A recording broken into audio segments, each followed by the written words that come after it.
So ఇప్పుడు మనం real time అక్రూవల్స్ చెప్పుకుందాం. Real time అక్రూవల్స్. సో నేను ఒకవేళ ప్రీవియస్ వీడియోలలో ఈ రియల్ టైమ్ అక్రూవల్స్ ఆల్రెడీ కవర్ చేసినా కూడా, సో ఆల్ ఇన్ వన్ లెక్క ఇప్పుడు అన్ని ఒకసారి కవర్ చేస్తా. సో మీరు ఈ వీడియో ఒకటి చూసుకుంటే మీకు రియల్ టైమ్ అక్రూవల్స్ మొత్తం కవర్ అయిపోతాయి. సో నేను ఏం కవర్ చేయబోతున్నా అంటే మీరు ఇప్పుడు నేను ఏవైతే కవర్ చేస్తున్నానో అవి మీరు రియల్ టైంలో వర్క్ చేసిన అని చెప్పుకోవాలి. ఓకే, ఫస్ట్ వచ్చేసి జిఐటి అక్రూవల్స్, సెకండ్ది రీఛార్జ్ అక్రూవల్స్,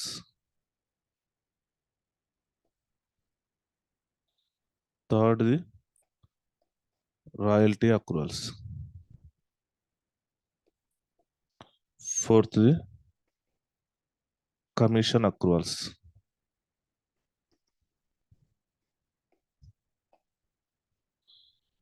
ఫిఫ్త్ది ట్యాక్స్ అక్రూవల్స్, సిక్స్త్ది plant related accruals, plant related accruals, సెవెంత్ది బ్యాడ్ డెట్స్ ప్రొవిజన్స్,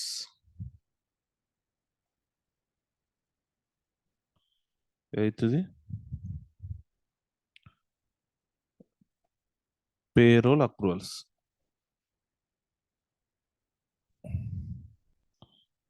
నైన్త్ది ఇంకేమేమి అక్రూవల్స్ బుక్ చేస్తాం, మీకు ఏపీ ఏఆర్ రికన్సిలేషన్ వచ్చినప్పుడు, రికన్సిలేషన్ చేసినప్పుడు reconciliation accruals and inter company reconciliation accruals.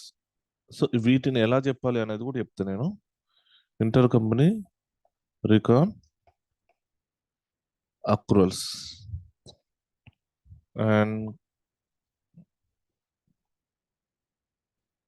So ఇవి బుక్ చేస్తాం. ఇంకేమన్నా ఉన్నాయా అని అంటే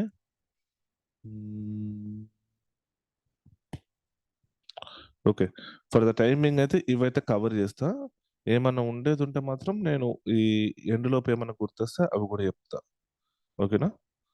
సో ఫస్ట్ వచ్చేసి జిఐటి అక్రూవల్స్. సో జిఐటి అక్రూవల్స్,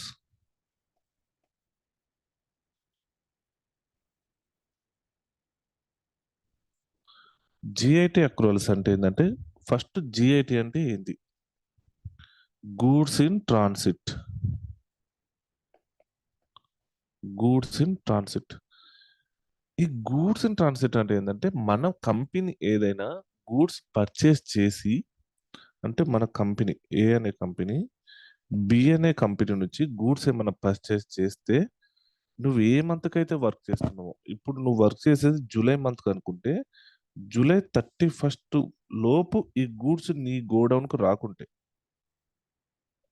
నీ గోడౌన్కి ఒకవేళ రాలేదనుకో, నువ్వేమో పర్చేస్ చేసినావు, బి వచ్చేసి వెండార్. ఈ వెండార్ నీకు గూడ్స్ అనేవి సేల్ చేశాడు. సేల్ చేసి అతని గోడౌన్ నుంచి నీ గోడౌన్కి ట్రాన్స్పోర్ట్లో పంపించాడు. ఓకే, సో ఇవి ఏమున్నాయంటే నీ గోడౌన్కు రాలేదు, కాకపోతే ఇన్ ట్రాన్సిట్లో ఉన్నాయి. ఓకే, మ్యాక్సిమం కేసులలో ఎలా ఉంటుందంటే, మనకు ఎంఎన్సీలలో ప్రతి ఒక్క ఐటము ఐదర్ రోడ్వే ఆర్ మనకు సి ఇలా వస్తాయి. ఒకవేళ అది ఫ్లైట్తో వచ్చింది అనుకో, మనకు విత్ ఇన్ 1-2 డేస్లోనే వచ్చేస్తాయి. కాకపోతే ఒకవేళ రోడ్వే ఆర్ సిఇఓ అయింది అనుకోండి, మనకు నెంబర్ ఆఫ్ డేస్ అని పడతాయి. 1 వీక్, 10 డేస్, 15 డేస్, 20 డేస్ కూడా పడతాయి. ఓకే, ఇలా ట్రాన్సిట్లో ఉన్న వాటిని, సో ఇక్కడ కాన్సెప్ట్ అర్థం చేసుకోండి. మీరు బి అనే వెండర్ దగ్గర నుంచి పర్చేస్ చేశారు. బి అనే వెండర్ ఎవరైతే సెల్లర్ ఉన్నారో అతను మీకు సేల్ చేశాడు. సేల్ చేసి సేల్ కింద కన్సిడర్ చేసుకొని అతని దగ్గర ఉన్న గూడ్స్ మీకు ట్రాన్స్పోర్ట్లో పంపించాడు. సో అది ఎవరి గూడ్స్ ఇప్పుడు ట్రాన్స్‌పోర్ట్‌లో పంపించినప్పుడు, మీ గూడ్స్ లెక్క మీరు కన్సిడర్ చేసేసుకొని జీఐటీ అక్రూవల్స్ అనేది బుక్ చేసుకోవాలి. ఓకే. మనం జీఐటీ అక్రూవల్స్ బుక్ చేసుకునేందుకు కాన్సెప్ట్ ఇది. సో దీని మీద ఎలా వర్క్ చేస్తామంటే, ఎవ్రీ మంత్ ఎండ్ నాడు సో ఫస్ట్ ప్రతి ఒక్క పాయింట్ ఎలా కవర్ చేస్తాం చూడండి. ఎవ్రీ మంత్ ఎండ్ నాడు మనం వర్క్ డే 2 నాడు ఈ యాక్టివిటీ అనేది చేస్తాం. సో ప్రతి ఒక్క అక్రూవల్‌ని ఒక్కొక్క యాక్టివిటీ కింద కన్సిడర్ చేస్తాం. సో ఈ అక్రూవల్ యాక్టివిటీ అనేది మనం వర్క్ డే 2 నాడు చేస్తాం. ఎందుకు వర్క్ డే 2 నాడు చేస్తాము అనంటే, వర్క్ డే 1 వరకు వర్క్ డే 1 ఈవినింగ్ మనకు డేటా వస్తది. ఓకే. ఎవరి దగ్గర నుంచి? ప్లాంట్ టీమ్ దగ్గర నుంచి. ఎందుకంటే ప్లాంట్ టీమ్ వాళ్ళ దగ్గరకే ఈ గూడ్స్ ఇన్ ట్రాన్సిట్ ఏమేమి ఉన్నాయి అనేది. ఎందుకంటే పర్చేజ్ రిక్వెస్ట్ చేసేది వాళ్ళే. వెండర్ దగ్గరికి పీఓ డీటెయిల్స్ పంపించేది వాళ్ళే కాబట్టి, మీకు ఏపీ సైకిల్ గురించి చెప్పాను గదా! ఏపీ సైకిల్‌లో ఉంటది. మనకు పీఓ డీటెయిల్స్ పంపించిన తర్వాత వెండర్ అనేటోడు ఆ పీఓ డీటెయిల్స్ ప్రకారం మనకు గూడ్స్ అనేది సేల్ చేస్తాడు. సో, ఈ పర్చేజ్ రిక్వెస్ట్ అన్నీ చేసేది ప్లాంట్ టీమ్ వాళ్ళే గాబట్టి, వాళ్ళ దగ్గర మాత్రమే డీటెయిల్స్ ఉంటాయి. మనం ఎక్కడెళ్లి మనం ఒక కార్పొరేట్ ఆఫీస్‌లో కూర్చొని మనం వర్క్ చేస్తాం ఆటో టీమ్ వాళ్ళం. ఈ ప్లాంట్ టీమ్ వాళ్ళేంది ఏదైతే రీజియన్‌కి మనం సపోర్ట్ ఇస్తామో, ఆ రీజియన్‌లో ప్లాంట్ టీమ్ అంటే నథింగ్ బట్ మ్యానుఫ్యాక్చరింగ్ యూనిట్ ఎక్కడుందో అక్కడ ఒక అకౌంటింగ్ టీమ్ ఉంటది. అక్కడున్న టీమ్ వాళ్ళ దగ్గరనే ఈ డీటెయిల్స్ అన్నీ ఉంటాయి. వాళ్ళు మనకు పంపిస్తారు every month. Work day 1 evening నాడు. సో, ఆ డీటెయిల్స్ మన దగ్గరకొస్తే వర్క్ డే 2 నాడు మనం ఈ యాక్టివిటీ అనేది చేస్తాం. So, first, second point cover అయింది గదా! సో, వీళ్ళు పంపించే డీటెయిల్స్‌లో ఏముంటవి అనంటే, సో, ఇవి. వాళ్ళు పంపించేది ఎప్పుడు గాని ఒక ఎక్సెల్ ఫార్మాట్‌లో ఉంటది. సో, నేను ఒకవేళ కుదిరితే మాత్రం ప్రతి ఒక్క ఫోటో కాపీ పంపిస్తాను. సోర్స్ డేటా ఎలా ఉంటది అనేది ప్రతి ఒక్క ఫోటో కాపీ పంపిస్తాను వీలైతే. సో, అట్‌లీస్ట్ అన్నీ వీలు గాకుండా ఒక 2, 3 అయినా పంపించేటందుకు నేను ట్రై చేస్తాను. ఎందుకంటే అట్‌లీస్ట్ ఆ 2, 3 పంపించిన వాటికైనా మీరు ఒక కాన్ఫిడెంట్‌గా మీరు పిక్చర్ ఇమాజిన్ చేసుకొని చెప్పగలరు అని. ఓకే. సో, ఇందులో ఏముంటదంటే first serial number and material type, material type and vehicle details.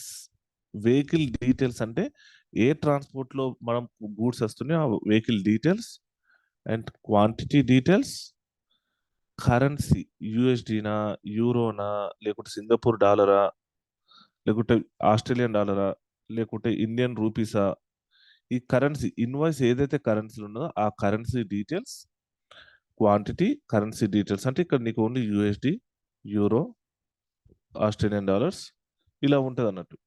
And price per unit. ఇక్కడ యూనిట్ వచ్చేసి మీరేదన్నా మీరు కేజీలో తీసుకుంటే కేజీ, లీటర్‌లో తీసుకుంటే లీటర్స్ ఎలా అయినా తీసుకోవచ్చు. లేకపోతే మెట్రిక్ టన్ ఎలా అయినా వాళ్ళు కాలిక్యులేట్ చేయొచ్చు. సో, ఒకసారి స్క్రీన్ ఓకే. So, okay. ఏం లేదు. ఏం లేదు. సో, ఆ యూనిట్ ఏదైనా కావచ్చు. సో, ఎగ్జాంపుల్‌లో కేజీ అనుకుందాం. పర్ కేజీ ప్రైస్ అనేది ఇస్తారు. సో, క్వాంటిటీ ఇక్కడ ఒక పర్ కేజీ ఉంటది. ఇక్కడ పర్ కేజీ అంటే కేజీస్ ఉంటే ఇక్కడ పర్ కేజీ ఉంటది. So, total amount. So, total amount ఇక్కడ. ఓకే. ఇలా మనకు డేటా వస్తది. ఒకవేళ ఇంకేమన్నా సారీ ఇంకా కొన్ని డీటెయిల్స్ కూడా ఉంటాయి ఇక్కడ. ఏది మెటీరియల్ టైప్‌తో పాటు ఇక్కడ పక్కన వెండార్ డీటెయిల్స్ కూడా ఉంటాయి. వెండార్. దీన్ని వెండార్ డీటెయిల్స్ అని అంటారు. వెండార్ డీటెయిల్స్ కాలమ్ ఉంటది. ఈ వెండర్ డీటెయిల్స్ కాలమ్ నేమ్‌ని బట్టి vendor details nothing but vendor name ఉంటది. సో, వెండర్ నేమ్‌తో పాటు మీరు ఇక్కడ ఎక్సెల్ షీట్ అని మనం ఎంతైనా పొడిగించుకోవచ్చు మనకి ఎక్సెల్‌లో. కాకపోతే ఇక్కడ కొంచెం కష్టం కాబట్టి నేను ఇంకొక 2, 3 కాలమ్స్ యాడ్ చేస్తున్నా. ఇవి వేరే సెపరేట్ కాలమ్స్ అనుకోండి. సో, వెండర్ డీటెయిల్స్ అంటే nothing but vendor name, vendor code. Okay. And vendor code ఒకవేళ ఇంటర్ కంపెనీ అయిందనుకోండి. వితిన్ ద కంపెనీనే వేరే కంట్రీ మన ఇండియాలో ఉన్న కార్గిల్ నుండి వియత్నాంలో ఉన్న కార్గిల్‌కి సేల్ చేస్తున్నారనుకోండి. అంటే మా కంపెనీ పేరు కార్గిల్. సో, ఇండియాలో ఉన్న కార్గిల్ వియత్నాంలో ఉన్న కార్గిల్‌కి సేల్ చేస్తూ ఉంటే దాని యొక్క పార్ట్నర్ ప్రాఫిట్ సెంటర్ డీటెయిల్స్ కూడా ఉంటాయి. పీపీఎస్ డీటెయిల్స్ అని అంటారు. పార్ట్నర్ ప్రాఫిట్ డీటెయిల్స్ కూడా ఉంటాయి ఇందులో. ఓకే. సో వెండర్ కోడ్ ఏదైతే ఉంటది, ఒకవేళ ఇంటర్ కంపెనీ అయితే దాని యొక్క పార్ట్నర్ ప్రాఫిట్ డీటెయిల్స్. అండ్ దాంతో పాటు కౌంటర్ పార్టీ డీటెయిల్స్ అని ఉంటాయి. కౌంటర్ పార్టీ అంటే నీకు ఎవరైతే పార్టీ ఉన్నారో, నథింగ్ బట్ వెండర్ కోడ్తో పాటు కౌంటర్ పార్టీ డీటెయిల్స్ అని ఎస్ఏపిలో సపరేట్ ఐడి ఒకటి ఉంటుంది. ఆ ఐడి డీటెయిల్స్ ఏమైనా ఉంటే ఐడి డీటెయిల్స్ కూడా పంపిస్తారు. సో ఇవి ఎందుకు పంపిస్తారు అనేది మీకు తర్వాత చెప్తాను నేను. ఎందుకు కొన్ని ఒక ఒక అక్రూవల్ బుక్ చేసేటప్పుడు ఏమైనా ఛాలెంజెస్ ఉన్నాయా అని మీకు ఇంటర్వ్యూలో క్వశ్చన్ అడుగుతారు.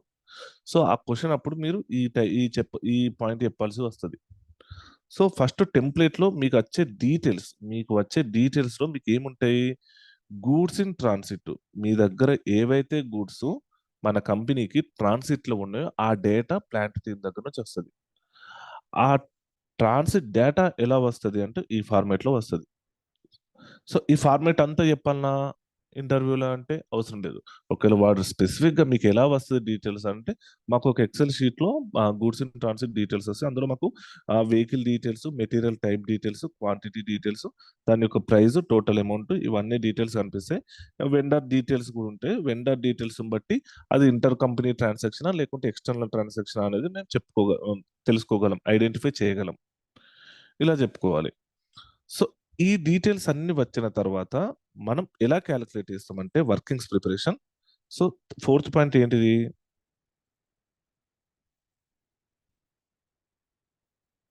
So how will you start? Source data అయిపోయింది కదా. How will you start and how will you do workings, అది కదా. సో ఎలా స్టార్ట్ చేస్తావు?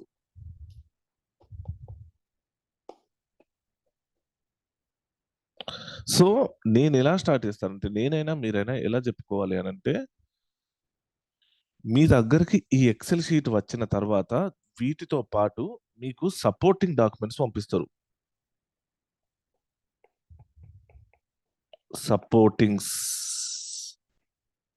సపోర్టింగ్ డాక్యుమెంట్స్ అనేది పంపిస్తారు. సపోర్టింగ్ డాక్యుమెంట్స్ పంపించకుండా ఉట్టి ఎక్సెల్ ఎవ్వరు పంపరు. ఓకేనా? ఎవరు పంపరు. ఆ ఎక్సెల్‌తో పాటు ఈ ఎక్సెల్‌లో ఉన్న ఈ క్వాంటిటీ డీటెయిల్స్ ఇంత అంటున్నారు. మెటీరియల్ డీటెయిల్స్ ఇంత అంటున్నారు. టోటల్ అమౌంట్, యూఎస్‌డి కరెన్సీ ఇవన్నీ ఇంత అంటుంటే దానికి సపోర్టింగ్ డాక్యుమెంట్స్ ఏంటిది? సో మన కంపెనీ రైజ్ చేసే పీఓ అయినా లేకుంటే అవతల కంపెనీ పంపించిన గూడ్స్ రిసిప్ట్ మన ఇన్వాయిస్ అయినా ఇది ఏదో ఒక సపోర్టింగ్ డాక్యుమెంట్స్ మనకు అటాచ్ చేసి పంపిస్తారు మనకు మెయిల్‌లోనే. ఓకే. ఆ సపోర్టింగ్ డాక్యుమెంట్స్‌ని మనం ప్రతి ఒక్క సపోర్టింగ్ డాక్యుమెంట్ ఓపెన్ చేయాలి. మనకు ఒక 10, 20, 30 సపోర్టింగ్ డాక్యుమెంట్స్ ఉంటే ప్రతి ఒక్క సపోర్టింగ్ డాక్యుమెంట్స్ ఓపెన్ చేసి ఏదైతే ట్రాన్సాక్షన్ ఉంటదో ఆ ట్రాన్సాక్షన్‌ని చెక్ చేసుకోవాలి. ప్రతి ఒక్క ట్రాన్సాక్షన్ చెక్ చేసుకోవాలి. చెక్ చేసుకొని ఈ సపోర్టింగ్ డాక్యుమెంట్స్‌లో ఉన్న అమౌంట్ మన దగ్గర ఉన్న అమౌంట్ మ్యాచ్ అవుతుందా? సపోర్టింగ్ డాక్యుమెంట్స్‌లో ఉన్న ప్రైస్ మన దగ్గర ఉన్న ప్రైస్ మ్యాచ్ అవుతుందా? ఇలా ప్రతి ఒక్కటి మనం అనలైజ్ చేస్తాం. దీన్నే సోర్స్ డేటా అనాలిసిస్ అని అంటాం. అలా ఉన్నది ప్రతి ఒక్క సపోర్టింగ్ డాక్యుమెంట్స్‌లో ఇక్కడ ఎక్సెల్ షీట్‌లో ఏదైతే ఉందో అదే అమౌంట్ సపోర్టింగ్ డాక్యుమెంట్స్‌లో కూడా రిఫ్లెక్ట్ అవుతున్నది అని కన్ఫర్మ్ చేసుకున్న తర్వాత సో ఈ ఫార్మ్‌లో చెక్ అనేది చేస్తావు. టోటల్ అమౌంట్ ఏదైతే ఉన్నదో టోటల్ అమౌంట్ కరెక్ట్‌గా పెట్టారా లేదా ఫార్మ్‌ల అనేది ఫార్మ్‌ల చెకింగ్ అనేది చేస్తావు టోటల్ అమౌంట్‌కి. సో వన్స్ టోటల్ అమౌంట్ ఫార్మ్‌ల చెకింగ్ అంతా అయిపోయిన తర్వాత నీకు ఇక్కడ టోటల్ అమౌంట్ అక్రూవల్ బుకింగ్ అనేది వస్తది. సో దీన్ని నువ్వేం చేస్తావంటే టోటల్ అమౌంట్ వచ్చేసిందా నీకు? టోటల్ అమౌంట్ వచ్చేసిన తర్వాత నీకు ఇందులో 2 టైప్స్ ఆఫ్ వెండర్స్ ఉంటారు. One is external vendor. One is inter company vendor. Inter company vendor. Inter company vendor, external vendor ఇద్దరుంటారు. సో, నువ్వు వీటిని ఇలా బైఫర్కేట్ చేసుకొని, అసలు ఎవరెవరు ఎక్స్టర్నల్ పార్టీస్, ఎవరెవరు ఇంటర్నల్ కంపెనీ వాళ్ళ డీటెయిల్స్ అని బైఫర్కేట్ చేసుకొని, నువ్వు ఈ అక్రూవల్ అమౌంట్‌ని వీటికి బైఫర్కేట్ చేసుకుంటావు. ఈ అమౌంట్‌ని గూడా. అమౌంట్‌ని బైఫర్కేట్ చేసుకొని, నువ్వు జర్నల్ ఎంట్రీ ప్రిపేర్ చేసుకుంటావు. ఓకేనా? నువ్విక్కడ వర్కింగ్స్ ప్రిపేర్ చేయడం అంటే నథింగ్ బట్ నీకు ఆల్రెడీ ఇక్కడ నీకు ఇది ఈ ఎక్సెల్ షీట్‌నే నువ్వు టెంప్లేట్ కింద యూజ్ చేసుకుంటావు. ఎందుకంటే మామూలుగానైతే జీఏటీ అక్రూవల్స్ ఇదే టెంప్లేట్‌ని నువ్వు వర్కింగ్స్ లెక్క ప్రిపేర్ చేస్తావు. లేదు నీకు ఆల్రెడీ ప్రీవియస్ వర్కింగ్ ఉన్నది. జీఏటీ కోసమే ప్రీవియస్ వర్కింగ్స్ ఉన్నది. నీకు ఈ డేటా అంత అవసరం లేదు. ఏది వర్కింగ్స్‌లో. సో, మామూలుగా అయితే అంటే నేను చేసినప్పుడు ఏందంటే వర్కింగ్స్ చేసేటప్పుడు నాకు ఈ డేటా అంత అవసరం లేదు. నాకు quantity, price details, currency details, total amount ఒకటే కావాలి. అండ్ సీరియల్ నంబర్ తోటి ఒక టెంప్లేట్ ప్రిపేర్ చేసుకున్నా. ఆ టెంప్లేట్‌లో అండ్ వెండర్ టైపు, వెండర్ ఎక్స్టర్నలా, ఇంటర్నలా వెండర్ కోడ్ ఇచ్చాననుకో, వెండర్ కోడ్ ఎక్కడుంది? ఇక్కడుంది కదా! వెండర్ కోడ్ డీటెయిల్స్ ఇస్తే నాకు అది ఎక్స్టర్నలా, ఇంటర్నల్ అనేది నేను ఇంకొక కాలమ్ రెడీ చేసుకుంటా. ఏది? నా వర్కింగ్స్‌లో. ఎక్స్టర్నల్ ఆర్ ఇంటర్నల్ అని. ఇంటర్నల్ అంటే ఇంటర్నల్ కంపెనీ. సో, దాన్ని బట్టి నేను ఎంత అమౌంట్ బుక్ చేసుకోవాలి? ఏ జీఎల్ కోడ్ వాడాలి? అనేది కూడా నాకు టెంప్లేట్‌లో నేను ప్రిపేర్ చేసుకుంటా. టెంప్లేట్ నువ్వు వర్కింగ్స్ అనేది నీ ఇష్టం. సో, నేను ఇంటర్నల్ అయితే ఏ కోడ్ వాడాలి? ఎక్స్టర్నల్ అయితే ఏ కోడ్ వాడాలి? GL code. సో, దాని ప్రకారం నేనొక వర్కింగ్స్ ప్రిపేర్ చేసుకొని, సో, నాకప్పుడేంటి ఇక్కడ నాకు ఇంటర్నల్ కంపెనీ అయితే టోటల్ అమౌంట్స్ ఇంటర్నల్ కంపెనీదొస్తది. ఎక్స్టర్నల్ అయితే టోటల్ అమౌంట్స్ ఎక్స్టర్నల్‌కొస్తది. సో, అలా వచ్చిన తర్వాత ఈ అమౌంట్స్ అనేటివి వచ్చిన తర్వాత వీటికి నేను జర్నల్ ఎంట్రీ అనేది ప్రిపేర్ చేస్తా. ఈ స్టెప్ ఏంటిది? కంక్లూజన్ ఆఫ్ అక్రూవల్స్ అనేది స్టెప్పు. ఓకే. ప్రతి ఈ ఒక్కదానికైతే ప్రతి ఒక్కటి చూపిస్తున్నా. కాపోతే మిగతా వాటికైతే మీరు కొంచెం ఇంటర్‌లింక్ జేసుకోవాలి. So, how will you start అంటే చెప్పిన కదా! ఫస్ట్ నాకు పీఓలో ఏదైతే సపోర్టింగ్ డాక్యుమెంట్స్ ఉంటదో, ఆ సపోర్టింగ్ డాక్యుమెంట్స్‌కి నాకు పంపించిన ఎక్సెల్‌కి కరెక్ట్ మ్యాచ్ అవుతుందా లేదా? And how will you do working అంటే నేను ప్రతి ఒక్క అమౌంట్ ఫార్ములా చెకింగ్ అనేది చూసుకుంటా. అండ్ తర్వాత నాకు ఏదైతే టెంప్లేట్ ఉన్నదో నా ప్రీవియస్ మంత్ టెంప్లేట్, ఆ ప్రీవియస్ మంత్ టెంప్లేట్ తీసుకొని ఈ మంత్ పంపించిన డేటాని నేను అప్‌డేట్ చేసుకుంటా. చేసుకొని ఆ తర్వాత కరెక్ట్ ఫార్ములా చెక్ మళ్ళీ చేసేసుకొని అమౌంట్ అనేది అక్రూవల్ అమౌంట్‌కి అరైవల్ అయితది కదా! ఆ తర్వాత కంక్లూజన్ పాయింట్. నాకు వచ్చిన అక్రూవల్ కరెక్టా? కాదా? నేను ప్రీవియస్ మంత్ ఇంకొకటి ఏంటిదంటే కంక్లూజన్ పాయింట్ దగ్గర ప్రీవియస్ మంత్ అని అన్నా గదా! సో, నా టెంప్లేట్‌లో ఏందంటే ప్రీవియస్ మంత్ ఎంత అమౌంట్స్ ఉన్నవి? ఏది? Accrual amount. దాంతో పాటు నాకిక్కడ ప్రీవియస్ మంత్ గూడా ఉంటదన్నట్టు అమౌంట్. నేను ఆల్రెడీ స్పెషల్ పేస్ట్ చేసుకుంటా దీన్ని. నేను ప్రీవియస్ టెంప్లేట్‌ని ఎడిట్ చేసే ముందే, నాకు వచ్చిన అక్రూవల్ అమౌంట్స్ ఏదైతే ప్రీవియస్ మంత్‌లో ఉన్నాయో, అవి నేను కాపీ పేస్ట్ చేసుకుంటా. ఎక్కడ? ప్రీవియస్ మంత్ రోలో. సో దట్ నేను ఈ మంత్ అప్‌డేట్ చేసిన తర్వాత నాకు ఏవైతే అమౌంట్స్ వస్తాయో నేను దీనితోని కంపేర్ చేసుకుంటా డిఫరెన్స్ అని. డిఫరెన్సెస్ ఎంత ఉన్నదని కంపేర్ చేసుకుంటా. ఒకవేళ ఇది రీజనబుల్‌గా ఉన్నదా? Well and good. రీజనబుల్‌గా లేదా? సో, నేను మళ్ళీ ఏంటిదంటే రీవర్కింగ్. సో, నేను ఎంట్రీ చేసింది నాకు వచ్చిన డేటా కరెక్టా? కాదా? సో, ఒకవేళ ఏమన్నా ఎక్స్ట్రార్డినరీ ఆహ్, ఆహ్, చేంజెస్ అమౌంట్స్ ఏమన్నా ఉంటే అవి కరెక్టా? కాదా? అని మళ్ళీ ప్లాంట్ టీమ్ వాళ్ళకి మెయిల్ పెట్టి కన్ఫర్మ్ చేసుకోవడం. ఇట్లాంటియన్నీ చేస్తూ ఉంటా. సో, ఫైనల్‌గా నాకు అక్రూవల్ అనేది వచ్చేసింది. కంక్లూజన్‌కొచ్చేసిన.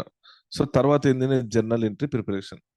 So, journal entry preparation is common for every accrual. So, once నాకు అమౌంట్ అనేది అక్రూవ్ అయిపోయిన తర్వాత, నా దగ్గర ఒక టెంప్లేట్ ఉంటది. ప్రీవియస్ మంత్ టెంప్లేటే ఉంటది. ప్రీవియస్ మంత్ టెంప్లేట్‌లో నేను ఏమేం చేంజ్ చేసుకుంటా అంటే, నేను ఒకవేళ జూలై మంత్‌కి వర్క్ చేస్తే, అది జూలై 30థ్ డేటే ఉన్నదా లేదా? జూలై 30థ్ డేట్ ఉన్నదా లేదా? GL date. జూలై 31 ఒకవేళ జూన్ మంత్ వర్క్ చేసినప్పుడు జూన్ 30థ్ ఉంటది. జూన్ 30థ్. అండ్ మీకు మీకు నాకు ఒకవేళ కుదిరితే నేనొక జర్నల్ ఎంట్రీ టెంప్లేట్ ఒకటి ఫోటో తీసి పంపిస్తా. అది పంపించినప్పుడు నేను ఆ ఫోటో తీసినప్పుడు మీకు ఒకవేళ ఏమన్నా ఉంటే ఆ డీటెయిల్స్ నేను ఎక్స్‌ప్లెయిన్ చేసి చిన్న రికార్డింగ్ లెక్క పంపిస్తా మీకు. కాకపోతే మీరు ఒకవేళ ఈ టైమ్ గ్యాప్‌లో మీకు ఒకవేళ ఇంటర్వ్యూ షెడ్యూల్ అయితే మాత్రం మీరు జర్నల్ ఎంట్రీ ప్రిపేర్ చేసేసి నేను అప్‌లోడ్ చేసేస్తా అని చెప్పుకోండి. ఆ జర్నల్ ఎంట్రీలో నువ్వు ఏమేం పాయింట్స్ కన్సిడర్ చేసుకుంటావు అని ఒకవేళ మిమ్మల్ని క్వెషన్ అడిగితే first GL date nothing but నువ్వు ఏదైతే పీరియడ్‌కి వర్క్ చేస్తున్నావో period last date and amount. Amount correct update చేస్తున్నావా లేదా? జీఎల్ అకౌంట్ నువ్వు యూజ్ చేసే account GL account correct use చేస్తున్నావా లేదా? ఓకే. And currency. ఎందుకంటే మన ఎంఎన్‌సి కాబట్టి చాలా కరెన్సీస్‌లలో మనకు ట్రాన్సాక్షన్ జరుగుతుంది. కరెన్సీ కరెక్ట్ ఇస్తున్నావా లేదా? అండ్ ఒకవేళ అది ఇంటర్ కంపెనీ ట్రాన్సాక్షన్ అయితే దాని యొక్క partner profit centre details, counter party details, ఈ రెండు డీటెయిల్స్ ఇస్తున్నావా లేదా? ఎందుకంటే ఈ రెండు డీటెయిల్స్ ఇస్తేనే నీకు ఇంటర్ కంపెనీ రికన్సిలేషన్ టైంలో నువ్వు దాని డేటా పుల్ చేసుకోగలవు. ఓకే. అండ్ సిక్స్త్ పాయింట్ వచ్చేసి కమెంట్ కరెక్ట్ ఇస్తున్నామా లేదా? ఎందుకంటే కమెంట్ అనేది చాలా ఇంపార్టెంట్. బికాస్ నువ్వు జూలై పీరియడ్ అక్రూవల్స్ బుక్ చేస్తున్నప్పుడు జూలై జిఐటి అక్రూవల్స్ జూలై అని రాస్తూ ఉన్నట్టు కమెంట్. సో ఎందుకంటే ఆ కమెంట్ చూస్తే నువ్వు ఐడెంటిఫై చేస్తావు అదే పీరియడ్ అక్రూవల్స్ అని. ఓకే. అండ్ నెక్స్ట్ ఇంకేముంటే GL date, comment, amount, GL account.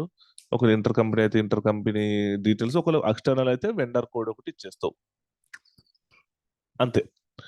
ఈ డీటెయిల్స్ అన్ని ఇది GL prepare journal entry prepare చేసేటప్పుడు నువ్వు ఏదైతే టేక్ కేర్ చేయాల్సిన క్రైటీరియా పాయింట్స్ ఇవి కరెక్ట్ గా నువ్వు అంటే నువ్వు ఎవ్రీ మంత్ నువ్వు టెంప్లెట్ లెక్కనే ఉంటుంది, కానీ నువ్వు ఈ వాల్యూస్ మాత్రం అప్డేట్ చేస్తూ ఉంటావు. ఓకే. అది నువ్వు ఒక జర్నల్ ఎంట్రీ ప్రిపేర్ చేసినప్పుడు ఈ పాయింట్స్ కంపల్సరీ కన్సిడర్ చేయాలి. ఒకవేళ మిమ్మల్ని జర్నల్ ఎంట్రీ ప్రిపేర్ చేసినప్పుడు నువ్వు ఏమేమి పాయింట్స్ కన్సిడర్ చేసుకుంటావు అంటే ఈ 6 పాయింట్స్, మినిమం ఈ 6 పాయింట్స్ నువ్వు అసలు ఆలోచించకుండా చెప్పాలి. నీకేదో నువ్వు ఆల్రెడీ ప్రిపేర్ చేసి మైండ్లోకి తెచ్చుకున్నట్టు చెప్పాలా. So once journal entry prepare అయిన తర్వాత నువ్వు పోస్టింగ్ అనేది ఏం చేస్తావు? నువ్వు జస్ట్ ఈ ఎక్సెల్ షీట్ ని తీసుకెళ్లి నువ్వు ఎస్ఏపీలో అప్లోడ్ చేసేస్తావు. ఇలా జిఐటి అక్రూవల్స్ అనేది బుక్ చేస్తావు. ఓకే. సో ఫస్ట్ జిఐటి అక్రూవల్స్ అయిపోయింది. నెక్స్ట్ వచ్చేసి రీఛార్జ్ అక్రూవల్స్.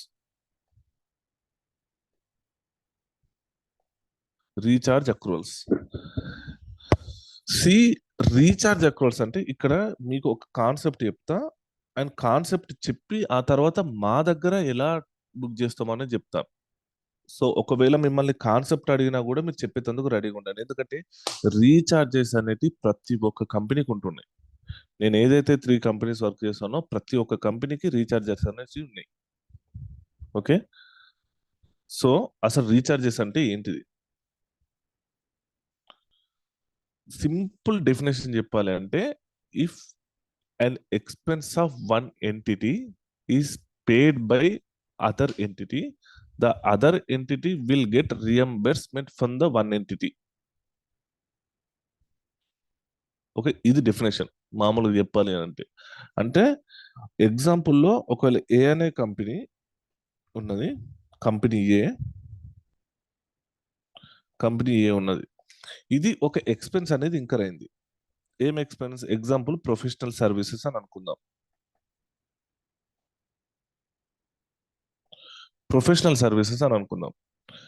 సో ఈ ప్రొఫెషనల్ సర్వీసెస్ ఎక్స్పెన్స్ ఇంకర్ అయింది. సో ఈ ప్రొఫెషనల్ సర్వీసెస్ పేమెంట్ ఎవరు చేశారంటే, payment done by company B. అప్పుడు ఏం చేస్తుంది? Professional services paid by company B, కాకపోతే దేనికి రిలేటెడ్? కంపెనీ ఏకి సంబంధించిన ఎక్స్పెన్స్. కంపెనీ ఏ ఇంకర్ అయితే professional services company B payment చేసింది. అప్పుడు కంపెనీ బి ఏం చేస్తుంది అంటే కంపెనీ ఏ దగ్గర నుంచి రియంబర్స్ చేసుకుంటుంది. ఓకేనా?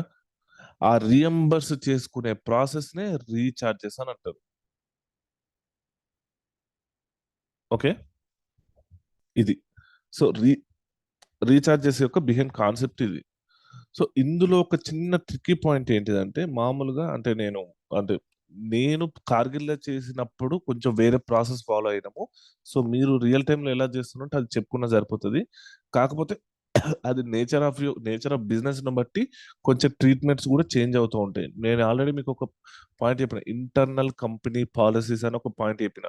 సో ఈవెన్ దో అది అకౌంటింగ్ స్టాండర్డ్స్ ఫాలో అవుతూ విత్ ఇన్ ద కంపెనీ కొన్ని పాలసీస్ దానికి తగ్గట్టు అది చేంజెస్ చేసుకోవచ్చు అని, ఆ ఫ్లెక్సిబిలిటీ అనేది ఉంటది అని చెప్పిన.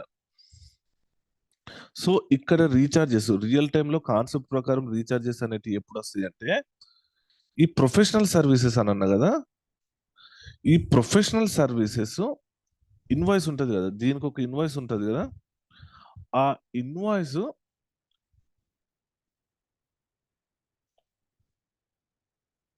ఓకే.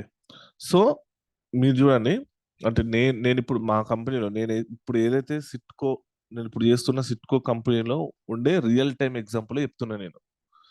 సో మా దగ్గర ఏం జరుగుతుందంటే కంపెనీ ఏకి సంబంధించిన ఎక్స్పెన్స్ ఈ ఎవరైతే ప్రొఫెషనల్ సర్వీసెస్ ఇస్తారో మాకు ఒక అగ్రిమెంట్ ఉంటుంది. కంపెనీ ఏకి కంపెనీ బికి అగ్రిమెంట్ ఉంటుంది కంపల్సరీ.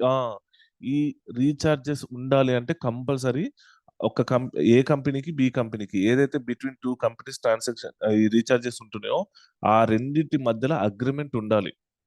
ఏమని అంటే నా తరపున ఏమైనా ఎక్స్పెన్సెస్ ఉంటే అది నువ్వు పే చెయ్యి, నీకు తర్వాత రియంబర్స్ చేస్తా అని ఒక అగ్రిమెంట్ అనేది ఉంటుంది. ఆ అగ్రిమెంట్ లేకుంటే నువ్వు రీఛార్జెస్ అనేది బుక్ చేయడానికి లేదు.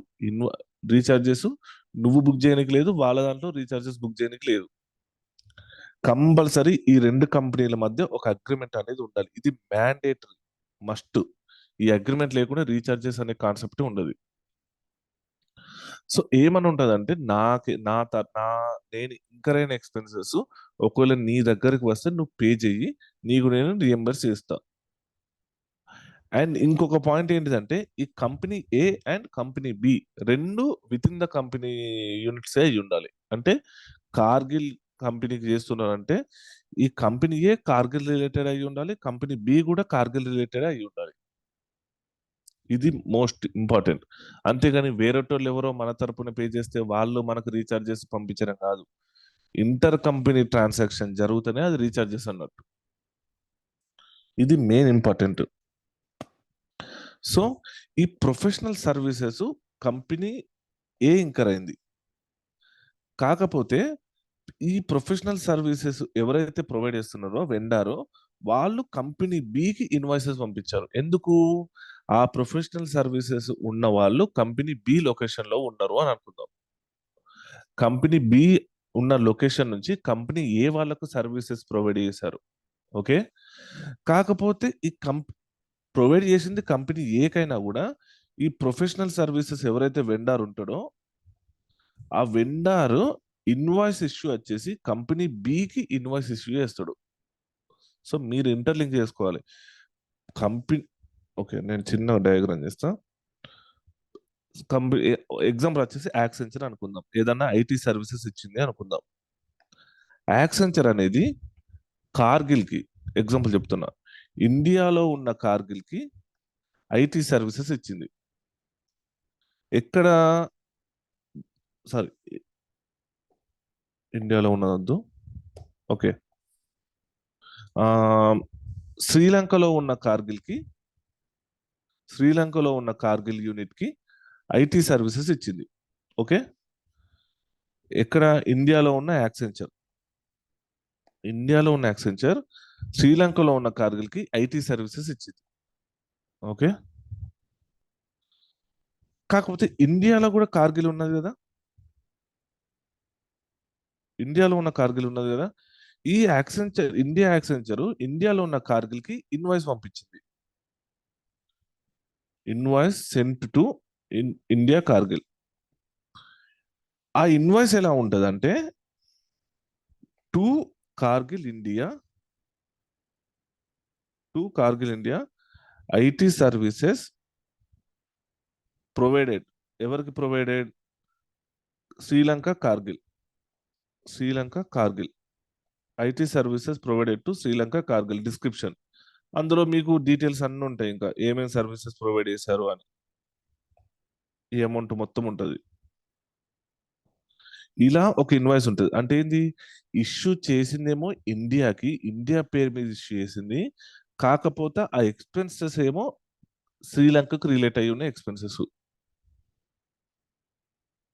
ఓకేనా? సో వీళ్ళు ఏం చేస్తారు? ఇండియాలో ఉన్న కార్గిల్ వాళ్ళు ఫస్ట్ ఈ ఎక్స్పెన్సెస్ ని ఫస్ట్ ఏం చేస్తారంటే ఈ ఎక్స్పెన్సెస్ ని బుక్ చేసుకుంటారు. ఎక్స్పెన్సెస్ టు యాక్సెంచర్ పేయబుల్ అంటే యాక్సెంచర్ అకౌంట్. ఎక్స్పెన్సెస్ ఎంత? ఒకవేళ 10,000 అనుకుంటే 10,000. మీకు ఒకవేళ అర్థం కాకుండా మళ్ళీ చూడండి, క్లియర్ గానే చెప్తున్నా. Accenture account 10,000. ఈ యాక్సెంచర్ పే చేసేటప్పుడేమో Accenture account debit to bank account ఈ ఎంట్రీ పోస్ట్ చేసుకుంటారు. ఇది రీచార్జెస్. ఇది దీని ఎక్స్‌పెన్సెస్ గాదు. ఇండియాకి సంబంధించిన ఎక్స్‌పెన్సెస్ గాదు. కాకపోతే ఇండియాకి ఇన్వాయిస్ రావడం వల్ల, అది ఇండియా పేరు మీదనే ఉండడం వల్ల వీళ్ళు బుక్ జేసుకున్నారు. కాకపోతే ఇది ఇండియాకి సంబంధించిన ఎక్స్‌పెన్సెసా? కాదు. సో, కానప్పుడు మన దాంట్లో ఎక్స్‌పెన్సెస్ బుక్ అవ్వాల్సిన అవసరం లేదు. సో, ఇది గూడా నల్లిఫై అయిపోవాలి.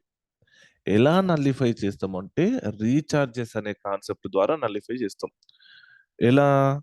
ఈ అమౌంట్ 10,000 అమౌంట్ ఏదైతే పే చేసినావో, ఆ 10,000 అమౌంట్‌ను నువ్వు రీయింబర్స్ చెయ్యి అని రీచార్జ్ పంపిస్తావు. సో, అప్పుడేంటిది? కార్గిల్ శ్రీలంక అకౌంట్ అంటే డెటార్ ప్లేస్‌లో ఉంటాడీడు. Cargill account debtor to recharge income. 10,000 ఇది ఎంట్రీ. సో, మీరు జూసుకుంటే ఇప్పుడు మొత్తం 3 ఎంట్రీస్ పడ్డాయి. కాకపోతే కంపెనీకేమన్నా ఎఫెక్ట్ ఉన్నదా అనంటే నిల్ ఎఫెక్ట్ ఉంటది. సో, చూడండి ప్లస్, మైనస్ చేస్తే మీకు అర్థమైతది. ఫస్ట్ పి&ఎల్ అకౌంట్‌లో ప్లస్ అయింది. ఓకే. యాక్సెంచర్ పేయబుల్ బ్యాలెన్స్ షీట్‌లో మైనస్ అయింది. ఈ యాక్సెంచర్ పే చేసినప్పుడు బ్యాలెన్స్ షీట్‌లో ప్లస్ అయింది. అంటే పేమెంట్ లయబిలిటీ పేమెంట్ అవుతుంటే ప్లస్ అయినట్టు. సో, బ్యాంక్ అకౌంట్ తగ్గిపోయింది కాబట్టి బ్యాలెన్స్ షీట్‌లో మైనస్ అయింది. ఓకే. మళ్ళీ కార్గిల్ సర్వీసెస్ నువ్వు డెటార్ కింద వాళ్ళ దగ్గర నుంచి రావాలి అన్నట్టు పోస్ట్ చేసుకుంటున్నావు కాబట్టి బ్యాలెన్స్ షీట్ లో డెటార్ వచ్చింది కాబట్టి ప్లస్ అయింది. నీకు ఇన్కమ్ రీఛార్జ్ ఇన్కమ్ అనేది బుక్ చేస్తున్నావు కాబట్టి పిఎన్ఎల్ అకౌంట్ లో మైనస్ అయిపోయింది. ఓకే. సో నువ్వు నెట్ ఎఫెక్ట్ చూసుకుంటే చూడండి, ప్లస్ ఒకటి మైనస్ ఒకటి, బ్యాలెన్స్ షీట్ ప్లస్ ఒకటి మైనస్ ఒకటి, ప్లస్ ఒకటి మైనస్ ఒకటి. సో మీరు ఇన్డెప్త్ వెళ్ళి కరెక్ట్ కాన్సెప్ట్ ఆలోచించుకుంటే బుక్స్ లో ఎఫెక్ట్ ఎలా ఇస్తుంది అని చూసుకుంటే మొత్తానికి నిల్ ఎఫెక్ట్ ఉంటుంది రీఛార్జ్ అక్రూవల్స్ వల్ల. ఎందుకంటే తనది కానీ ఎక్స్పెన్స్ తను పే చేసినప్పుడు అది వేరే ఎవరిదైతే పే చేసినా వాళ్ళ దగ్గర నుంచి అమౌంట్ రావాలి అని ట్రీట్ చేసుకోవాలి అని అంటే నువ్వు రీఛార్జెస్ అనే కాన్సెప్ట్ ఫాలో అవుతున్నావు. సో ఇక్కడ కార్గిల్ నేమ్ మీద ఉన్నది కాబట్టి నీకు రీఛార్జెస్ అనే కాన్సెప్ట్ వచ్చింది. ఓకే. ఇది కార్గిల్ నేమ్ మీద లేదు. నీకు యాక్సెంచర్ ఇండియా వాళ్ళు ఏం చేశారంటే ఇన్వాయిస్ ఇష్యూ చేసేటప్పుడు ఇక్కడ కార్గిల్ నేమ్ పెట్టకుండా టు కార్గిల్ శ్రీలంక అనే పెట్టారు. To Cargill Sri Lanka. కాకపోతే ఇది కార్గిల్ శ్రీలంక వాళ్ళకి పంపించకుండా మన దగ్గర ఇండియాలోనే కార్గిల్ ఉన్నది కాబట్టి మన దగ్గర డబ్బులు ఉన్నాయని మన కార్గిల్ ఇండియాకి పంపించారు.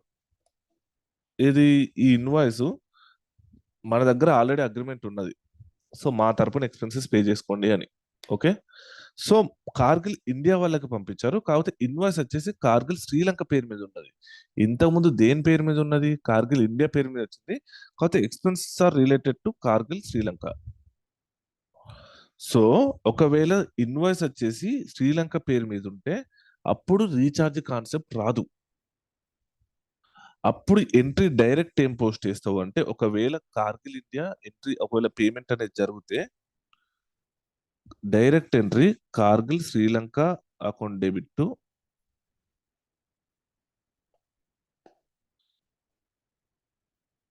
Bank account.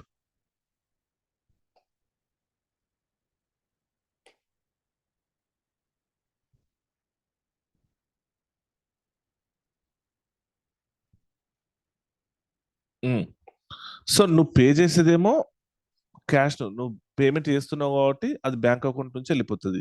సో ఎవరి తరపున పే చేస్తున్నావు? కార్గిల్ శ్రీలంక తరపున కాబట్టి కార్గిల్ శ్రీలంక వాళ్ళకు నువ్వు అమౌంట్ రావాలి అని చెప్తావు. సో ఇక్కడ ఏంటిదంటే ఇన్వాయిస్ వచ్చేసి శ్రీలంక పేరు మీద ఉన్నప్పుడు ఈ ఎంట్రీ పోస్ట్ చేసుకుంటావు ఒకవేళ నువ్వు ఆ ఎక్స్పెన్సెస్ పే చేసేది ఉంటే.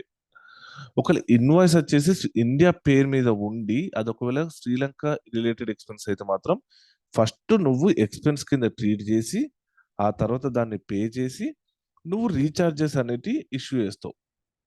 ఇది థియరిటికల్ గా రీఛార్జెస్ జరిగే ప్రాసెస్. కాకపోతే దీన్ని మా కంపెనీలో ఎలా వర్క్ చేస్తాం, రీఛార్జెస్ అనే కాన్సెప్ట్ ఎలా వర్క్ చేస్తాం అంటే రీఛార్జ్ అక్రూవల్స్ అనేది చాలా ఇంపార్టెంట్ అక్రూవల్స్ మా దాంట్లో. సో మా దగ్గర ఏం చేస్తాము అని అంటే ఫస్ట్ ఇది మేము వర్క్ డే 1 నాడు చేస్తాం. వర్క్ డే 1 ఎందుకు చేస్తాము అంటే మేము బుక్ చేసే రీఛార్జెస్ అనేటి ఆ నేచర్ ఆఫ్ ఎక్స్పెన్సెస్. ఏం చేస్తాము, ఫస్ట్ ఒక ప్రొఫెషనల్ మా దగ్గర జరిగే రీఛార్జెస్ ఎలా ఉంటాయంటే, ఒక ప్రొఫెషనల్ ఎక్స్పర్ట్ వేరే కంట్రీలో అంటే వియత్నాం, నేను చేసింది వియత్నాం కాబట్టి వియత్నాంలో ఉన్న ప్రొఫెషనల్ ఎక్స్పర్ట్ వేరే కంట్రీలో ఉన్న వియత్నాంకి ప్రొఫెషనల్ సర్వీసెస్ ఇస్తే, ఇండియా, జపాన్, చైనా ఇలా ఇందులో ఉన్న కార్గిల్కి, ఇక్కడ ఉన్న కార్గిల్కి ప్రొఫెషనల్ సర్వీసెస్ ఇస్తే, అంటే ఈ ప్రొఫెషనల్ ఎక్స్పర్ట్ ఎవరైతే వియత్నాం రిక్రూట్ చేసుకున్నదో ప్రొఫెషనల్ని, ఈ ప్రొఫెషనల్ ఎక్స్పర్ట్ ఇండియా కార్గిల్ కానీ, జపాన్ కార్గిల్ కానీ, చైనా కార్గిల్ కానీ ఏమన్నా సర్వీసెస్ ఇస్తే ఫస్ట్ మా వియత్నాం వాళ్ళు ఈ ప్రొఫెషనల్ ఎక్స్పర్ట్కి పే చేస్తారు. ఎందుకంటే రిక్రూట్ చేసుకున్నది మా వియత్నాం వాళ్ళే కాబట్టి శాలరీ పేమెంట్ అనేది చేస్తారు. ఓకే, ఈ శాలరీ పేమెంట్ అనేది చేసి ఆ తర్వాత ఈ ఇండియా కార్గిల్ దగ్గర నుంచి రియంబర్స్ చేసుకుంటారు. ఓకే, సో మా దగ్గర జరిగేది ఇది. మ్యాక్సిమం మా దగ్గర నేను చేసిన 100% రీఛార్జెస్ అనేవి ప్రొఫెషనల్ సర్వీసెస్ ఉంటాయి. ఎందుకు ఆ ప్రొఫెషనల్ సర్వీసెస్ ని ఫస్ట్ రిక్రూట్ చేసుకునేదేమో వియత్నాము, రిక్రూట్ చేసుకొని వానికి శాలరీ అన్ని పే చేస్తూ ఉంటది. కాకపోతే ఆ ప్రొఫెషనల్ ఎక్స్పర్ట్ వర్క్ చేసేది మాత్రం వేరే కంట్రీలో ఉన్న కార్గిల్కి. సో ఆ కంట్రీలో ఉన్న కార్గిల్కి వర్క్ చేస్తున్నారు కాబట్టి ఏదైతే అమౌంట్ వియత్నాం కార్గిల్ పే చేస్తున్నదో అదే అమౌంట్ని మేము ఆ కంట్రీస్ నుంచి రియంబర్స్ చేసుకుంటాం. సో ఇక్కడ చూస్తే నేను పే చేసేది శాలరీ, ఫస్ట్ వియత్నాం కంపెనీ వాళ్ళు పే చేసే శాలరీ. ఈ శాలరీలో బేసిక్ శాలరీ అని ఏమైనా అలవెన్సెస్ ఉంటే అలవెన్సెస్, ఇలా డీటెయిల్స్ అన్నీ ఉంటాయి, పెద్ద లిస్టే ఉంటుంది. ఓకే, ఈ లిస్ట్ అంతా మనం పుల్ చేసుకొని వర్కింగ్స్ ప్రిపేర్ చేసేసి వానికి శాలరీ పే చేసి ఆ శాలరీని మనం ఆ రియంబర్స్ చేసుకునే ప్రాసెసే మా దగ్గర రీఛార్జ్ అక్రూవల్స్ అని అంటారు. సో ఇది బిహైండ్ కాన్సెప్ట్ నేను మా రియల్ టైంలో మా కంపెనీలో చేసేది. ఇది ఎలా వర్కౌట్ చేస్తానంటే మా కంపెనీలో హౌ ఐ డూ, లేదా first what is the source data and from where it I will get from and what is the source data ఏంటిదంటే, ఇతను ఎంప్లాయీ అని అన్న కదా, వియత్నాం రీజియన్ కి ఎంప్లాయీ అని అన్న కదా, ఆ ఎంప్లాయీకి పే చేసిన శాలరీ డీటెయిల్స్ సోర్స్ డేటా అంటే. ఓకే, ఇందులో ఈ శాలరీలో మీరు ఎప్పుడైనా ఒక పే స్లిప్ అలాంటిది ఏమన్నా చూస్తే అందులో basic, some allowances, food allowance, travel allowance, education allowance, trip allowance,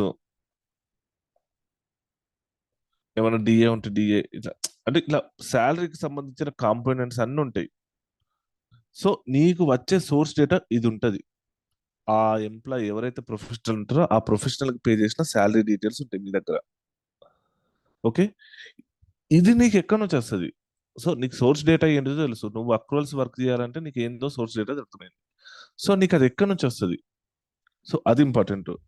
అది ఎక్కడి నుంచి వస్తుంది అంటే, ప్రతి ఒక్క ప్రొఫెషనల్ ఎక్స్పర్ట్ కి మనము కంపెనీలో కాస్ట్ సెంటర్ క్రియేట్ చేస్తాం.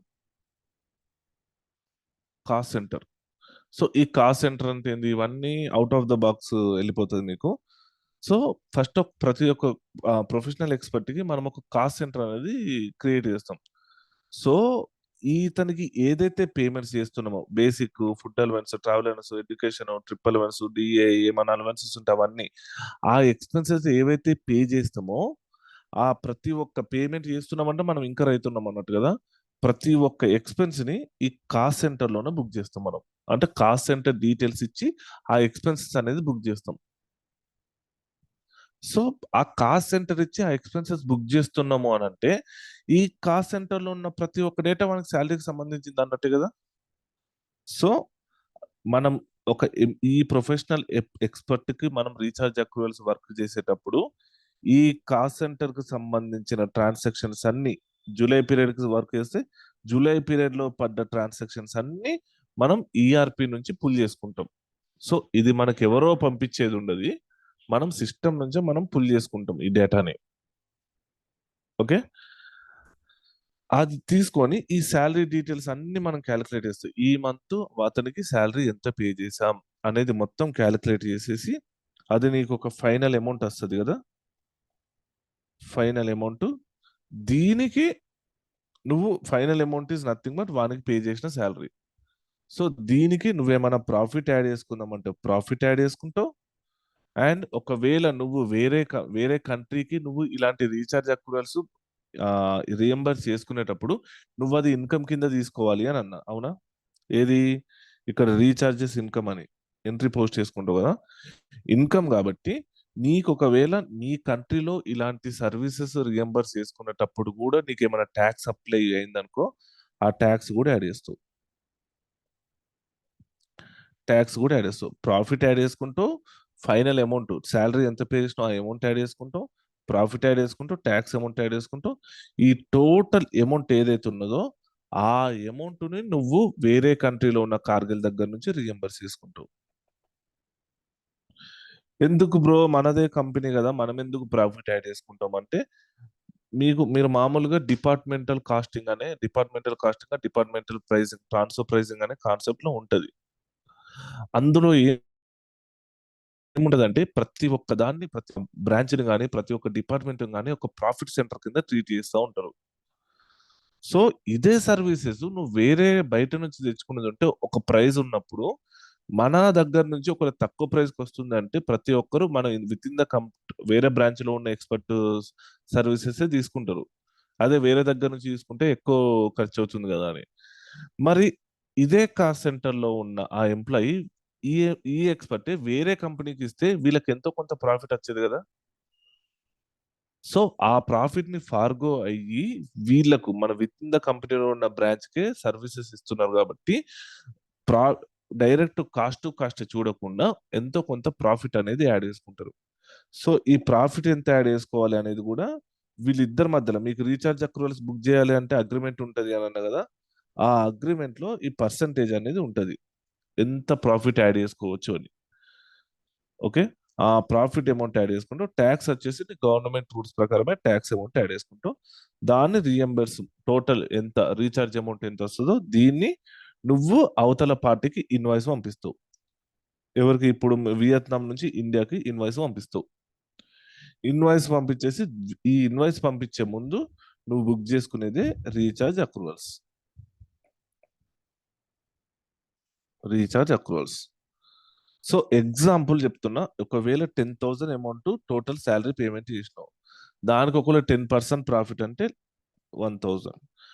ట్యాక్స్ అమౌంట్ వచ్చేసి ఈ రెండింటి మీద ఒక 10% అని అనుకుంటే ఈ టోటల్ వచ్చేసి 11,000 ఉంటుంది. దీని మీద 10% వ్యాట్ వచ్చేసి 1,100. సో టోటల్ వచ్చేసి 1,21,000. సో ఈ అమౌంట్ నువ్వు రీఛార్జ్ ఇన్కమ్ కింద బుక్ చేసుకుంటావు. ఎంట్రీ ఏంటిది?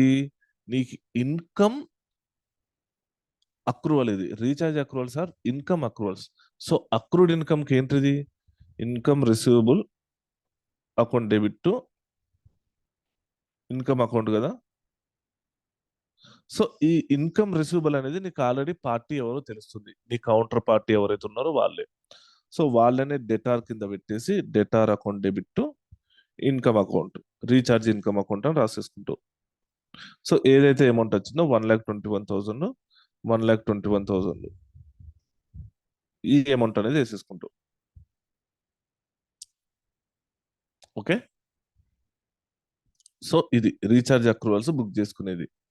సో ఈ టెంప్లెట్ కూడా మామూలుగా టెంప్లెట్ అనేది అన్నిటికీ సేమ్ అండి. టెంప్లెట్ మళ్ళీ చెప్పడం అయితే కుదరదు. సో వర్కింగ్స్ వచ్చేసి చెప్పాను కదా, ఈ టోటల్ శాలరీ అనేది క్యాలిక్యులేట్ చేసుకొని దానికి నువ్వు ఏదైనా అగ్రిమెంట్ లో ప్రాఫిట్ ఉంటే ప్రాఫిట్, ట్యాక్స్ ఉంటే ట్యాక్స్ యాడ్ చేసుకుని టోటల్ అమౌంట్ అరైవ్ అవుతావు. సో ఈ టోటల్ అమౌంట్ అరైవ్ అయిన తర్వాత నీకు ప్రీవియస్ మంత్ బ్యాలెన్స్ కూడా ఇక్కడ ఉంటుంది కంపారిజన్. సో ఆ బ్యాలెన్స్ ఈ బ్యాలెన్స్ ఎంత డిఫరెన్సెస్ ఉంది అని చూసుకొని ఎక్స్ట్రాడినరీ డిఫరెన్సెస్ ఉండేది ఉంటే నువ్వు కరెక్ట్ గానే ఈ కాస్ట్ సెంటర్ డీటెయిల్స్ కరెక్ట్ గానే మళ్ళీ అప్డేట్ చేసినావా లేదా అని చూసుకుంటావు. సో దీంతో రీఛార్జ్ అక్రూవల్స్ అనేది అయిపోయింది. సో సో నెక్స్ట్ 2 అక్రూవల్స్ వేరే క్లాస్‌లో కవర్ చేస్తాను. వేరే వీడియోలో. సో అప్పుడు చూసుకుందాం.